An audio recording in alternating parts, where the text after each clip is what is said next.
Hello guys, তোমরা সবাই কেমন আছো? আশা করি খুব ভালো আছো। আমি রাধিকা মিনি ব্লগসে আপনাদের সবাইকে স্বাগত জানাই। আজকে সবাই মিনি ব্লগ বানাতে, তো আমি একটি মিনি ব্লগ বানিয়ে আপনাদের সাথে শেয়ার করি। প্লাস আমি কোথাও ঘুরতে যাচ্ছি সেটা তোমাদের সাথে শেয়ার করবো। চলো আমার সাথে ঘুরতে যাচ্ছি সেটা দেখে দিই। এটা আমার মেজদিন নিয়ে যাবো, আমার বড়দি বলে যাবো, আর এদিকে আছে প্রবীণ আমার ছেলে। তো আমরা সবাই মিলে যাচ্ছি আজকে কোথায় ঘুরতে যাচ্ছি, হবিপুর স্কনে। সেটা তোমাদেরকে শেয়ার করবো, হবিপুর স্ক্রিনটা কেমন আর কতটা সুন্দর নেই। তো দেখে আমরা কিছু রিলসও বানিয়ে নিলাম। তো আমি আমার মেজদি সেই রিলসটা তোমার সাথে শেয়ার করলাম।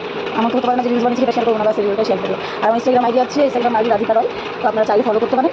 তারপর আমরা চলে এসেছি বাস স্টেশনে। বাসে এত গরম কি বলবো। আর বাসে ছাড়ছেও না, আমি তখন থেকে বসে ভাবছি কখন ছাড়বে বাসটা, কখন ছাড়বে। আর এত খিদেও পেয়ে গেছে, কিছু বলতে পারছি এত অবশ্যই বাসটা ছেড়ে দিয়েছে। তো আমি খুবই খুশি হচ্ছি বাসটা ছাড়তে, তখন আমি একটু হাওয়া আসছে। এত ভিড়ে এত গরমে থাকতে পারছিলাম না। তো বাসে এখন বসে আছে, এখন হবিপুর স্কনে পৌঁছায়নি। আমার পিছনে আছে মেজদিনে যাইবো। ওরা শুধু বলছে একটি পাগল হয়ে গেছে, শুধু ভিডিও করে যাচ্ছে। আসল কথাটা হলো মিনি ব্লগস আমি দিন জানি না, আমিও জানতাম না। আমি সবই বলতে পারো নতুন জেনেছি, আর আমি করার চেষ্টা করছি মিনি ব্লগ। তো আপনাদের যদি ভালো লাগে লাইক কমেন্ট শেয়ার করে সাপোর্ট করবেন, পাশে থাকুন। আর এভাবে পাশে থাকলে সত্যি খুব ভালো লাগবে। চলো আমরা চলে এসেছি হবিপুর স্টেশন। তো এখান থেকে আমরা স্কনে যাবো, স্টেশন থেকে বাস স্টেশন থেকে হবিপুর স্কন বেশি দূরে না। তো আমরা হেঁটে যাচ্ছি 2 মিনিটের রাস্তা, বাস তারপরে স্কন চলে আসবে। তো চলো আমি তোমার সাথে সেটাই শেয়ার করি। স্কনের কাছে চলে এসেছি। বাস এবার স্কনটার সামনের গেটটা এরকম টাইপের, দেখুন গেটটা। তারপরে যখন স্কনের ভিতরে যাবে, ওয়াও সত্যি খুবই অসাধারণ। বাইরের সাইডটা এত সুন্দর ডিজাইনটা। আমাদের তো এখানে আস্তে আস্তে রাত 9টা বেজে গেছে, অন্ধকার হয়ে গেছে। তখন সন্ধ্যা আরতি সব শেষ হয়ে গেছে, ফাঁকা একদম, স্কনে কেউ নেই। আমরা অন্ধকারে ঘুরতে এসেছি এমন মনে হচ্ছে। তো চলো আমাদের লেট তো হয়ে গেছে, তারপরে আমরা অন্ধকারে কী কী দেখলাম সেটা তোমাদের সাথে শেয়ার করবো। আমরা ফাঁকা জায়গায় ঘুরছি, এখানে সত্যি ঘোরার আর দেখার অনেক কিছু আছে। তোমরা চাইলে আসতে পারো, বিশেষ করে কাপিওরা। তো সত্যি ওয়ান্ডারফুল জায়গা। তো আমরাও আমাদেরকে একটু ফুল ভিডিও করে দাও। তো আমরা যেতে কিছু ফুল ভিডিও বানিয়ে নিলাম। আর এটা ভিতরে স্কনের ভিতরে দেখো, এখানে কত সুন্দর সুন্দর জায়গায় ফ্লাওয়ারও আছে। দেখো এখানে যারা রিলস বানায় তারা আসলে তো রিলসের ফটো না তুলে যাবেই। সত্যি বলছি অসাধারণ জায়গাটা, অসাধারণ। আমার তো খুব ভালো লেগেছিলো।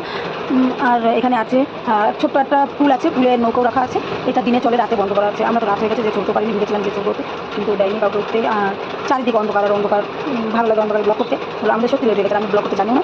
যদি তোমরা সাপোর্ট করো আর হেল্প করো, তাহলে আমি সত্যি ভালোভাবে দ্বিতীয়বার যে স্কনে তখন সুন্দর করে ভিডিও করা, সুন্দর করে ভয়েসে বলে আপনাদেরকে দেখাবো। আমি নতুন ব্লগার, তো আমি জানি না কীরকম আসবে ভিডিওটা আর কেমন ভয়েস হবে। আমি তো যদি ভালো লাগে প্লিজ সাপোর্ট করো, লাইক কমেন্ট করে শেয়ার করো। আমি বারবার বলছি আমি জানি না করতে ব্লগ, আমি চেষ্টা করছি করতে করে। আমরা মন্দিরের ভিতরে যখন ঢুকি তখন বলতে এখানে ভিডিও করা যাবে না, তো বন্ধ করে দিয়েছিলাম। ভিতরে তো তোমাদেরকে শেয়ার করতে পারিনি, বাইরে থেকে মন্দিরটা দেখানো। দেখো কতটা সুন্দর, সত্যি খুবই সুন্দর।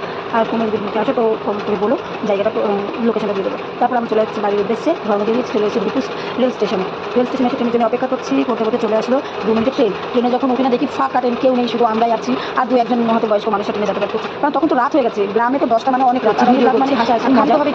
আমরা ওই সময় ভাবি যাইনি। আমি কিছু জিনিস বানিয়ে নিলাম, সেটা শেয়ার করছি। আমরা তো কথা বলতে আটকে যাচ্ছে, কারণ আমি জানি না সত্যি ব্লগ করছি। তো আটকে যাচ্ছে, কথাগুলো জানি না কেমন হবে, হাসাহাসি করবো না প্লিজ।